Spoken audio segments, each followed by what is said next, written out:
Hello friends, आज हम लोग इंडिया के कुछ इम्पॉर्टेंट लेक्स के बारे में देखेंगे जो हमारे रेलवे बैंकिंग एसएससी के जीएस के पेपर में पूछे जाते हैं। तो हम लेक्स के बारे में देखेंगे। तो सबसे पहला है जम्मू कश्मीर में पाए जाने वाले लेक्स।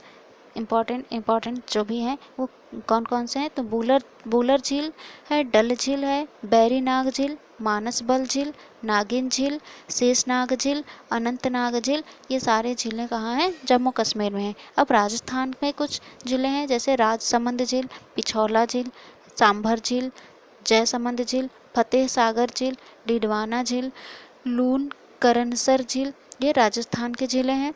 अब उत्तराखंड में सात ताल झील उत्तराखंड में है, नैनीताल झील भी ये भी उत्तराखंड में है, राकसताल झील उत्तराखंड में, माला ताल झील उत्तराखंड, देवताल झील उत्तराखंड, नौकुचिया ताल झील ये भी उत्तराखंड में है, खुरपताल झील ये भी उत्तराखंड में है।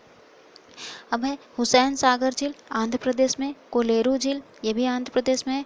अब केरल में वेम्बनाड झील है, अष्टमुडी झील और पेरियार झील है। ये केरल के इम्पॉर्टेंट झील हैं। ठीक है, महाराष्ट्र में लोनार झील है। पुलिकट झील ये तमिलनाडु और आंध्र प्रदेश दोनों में इसका लोकेशन पड़ता है। लोकटक झील मणिपुर में है, चिल्का झील उड़ीसा में है। ठीक है फ्रेंड्स, अब हम कुछ इम्पॉर्टेंट अनुसंधान केंद्र देख लेते हैं कि वो कहाँ कहाँ है, क्योंकि ये भी एग्जाम में पूछे जाते हैं। जैसे भारतीय वन अनुसंधान संस्थान ये देहरादून में है, भारतीय वन्य जीव अनुसंधान संस्थान ये भी देहरादून में है, केंद्रीय पक्षी शोध संस्थान इज्जतनगर में है, राष्ट्रीय पर्यावरण शोध संस्थान ये नागपुर में है, राष्ट्रीय ऊंट अनुसंधान संस्थान ये बीकानेर में है, राष्ट्रीय भूभौतिकी अनुसंधान संस्थान फ्रेंड्स ये हैदराबाद में है, राष्ट्रीय पर्यावरण अभियांत्रिकी शोध संस्थान ये नागपुर में है, भारतीय कृषि अनुसंधान परिषद ये नई दिल्ली में है, भारतीय मृदा विज्ञान संस्थान ये प्रयागराज में है, केंद्रीय मृदा एवं लवणता अनुसंधान संस्थान ये करनाल हरियाणा में है, भारतीय बागवानी अनुसंधान संस्थान ये बंगलोर में है, भारतीय वन्य सर्वेक्षण केंद्र ये देहरादून में है, प्राकृतिक इतिहास का राष्ट्रीय संग्रहालय ये नई दिल्ली में है, सलीम अली पक्षी विज्ञान तथा प्राकृतिक इतिहास ये कोयम्बटूर में है, भारतीय वनस्पति सर्वेक्षण यह कोलकाता में है, भारतीय प्राणी सर्वेक्षण कोलकाता में है, राष्ट्रीय वानिकी अनुसंधान संस्थान यह झांसी में है, केंद्रीय मरु क्षेत्र अनुसंधान संस्थान यह जोधपुर में है, भारतीय मौसम विज्ञान संस्थान यह नई दिल्ली में है।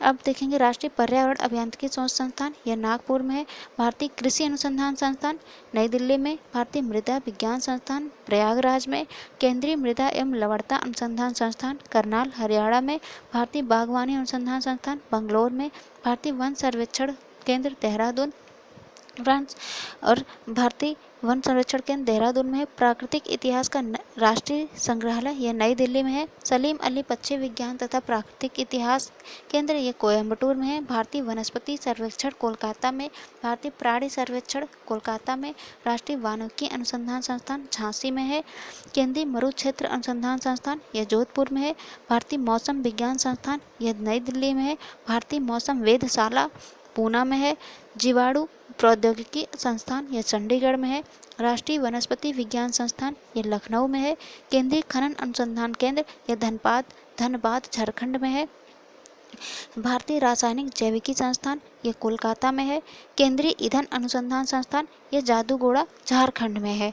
नेक्स्ट है फ्रेंड्स, ये पंचवर्षीय योजनाओं के प्राथमिकता के प्रमुख क्षेत्र क्या क्या थे इसके बारे में हम देख लेते हैं। हालांकि अब तो पंचवर्षीय योजनाएं नहीं चलती हैं, इसके स्थान पे नीति आयोग आ चुका है, पर फिर भी पंचवर्षीय योजनाओं से कभी कभी एग्जाम में क्वेश्चन पूछ दिए जाते हैं, तो इसे देखना भी इम्पॉर्टेंट है, ज़रूरी है। तो फर्स्ट है पहली पंचवर्षीय योजना 1951 से 56 तक चली थी, जिसमें प्राथमिकता कृषि को दी गई थी। दूसरी पंचवर्षीय योजना ये 1956 से 61 तक चली, उद्योग क्षेत्र को प्राथमिकता दी गई थी इसमें। तीसरी पंचवर्षीय योजना 1961 से 66 तक चली थी, इसमें कृषि और उद्योग दोनों को प्राथमिकता दी गई। चौथी पंचवर्षीय योजना में यह 1969 से 74 तक चली, इसमें न्याय के साथ गरीबी के विकास को हटाना इसमें रखा गया था प्राथमिकता के रूप में। ठीक है, नेक्स्ट है पाँचवीं पंचवर्षीय योजना, ये 1974 से 79 मतलब 1974 से 1979 तक चली। इसमें गरीबी और आत्मनिर्भरता को हटाने के लिए, गरीबी को हटाना और आत्मनिर्भरता को बढ़ावा देने के लिए इसके मतलब इसे प्राथमिकता के रूप में रखा गया था। छठी पंचवर्षीय योजना 1980 से 85 तक चली। ये पाँचवीं योजना के रूप में ही इस पर भी जोर दिया गया था। सातवीं पंचवर्षीय योजना 1985 से 90 तक चली थी। फूड प्रोडक्शन, रोजगार, उत्पादकता ये प्राथमिकता में थे। आठवीं पंचवर्षीय योजना 1992 से 97 तक चली।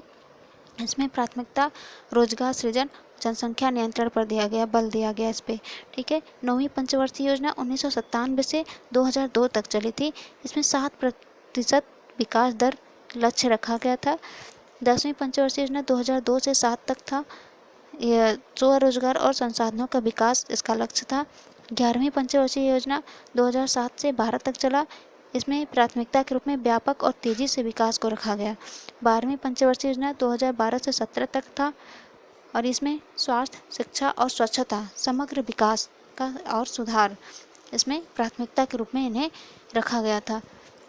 इसके बाद पंचवर्षीय योजनाओं को बंद कर दिया गया और इसके बाद नीति आयोग लाया गया था। फ्रेंड्स, ये आप जानते होंगे। अब है कुछ इम्पॉर्टेंट फेस्टिवल्स, इंडिया के कुछ इम्पॉर्टेंट फेस्टिवल जो अलग अलग राज्यों में अलग अलग फेस्टिवल्स मनाए जाते हैं, उसके बारे में हम लोग देखेंगे। जैसे मांडू महोत्सव मध्य प्रदेश में मनाया जाता है। बेलम केव्स फेस्टिवल ये आंध्र प्रदेश में। लाई हरोबा महोत्सव त्रिपुरा में। बक्सा पक्षी महोत्सव ये पश्चिम बंगाल में है। जो कटपुई महोत्सव मिजोरम में मनाया जाता है। धनु जात्रा महोत्सव उड़ीसा में। माधवपुर मेला गुजरात में।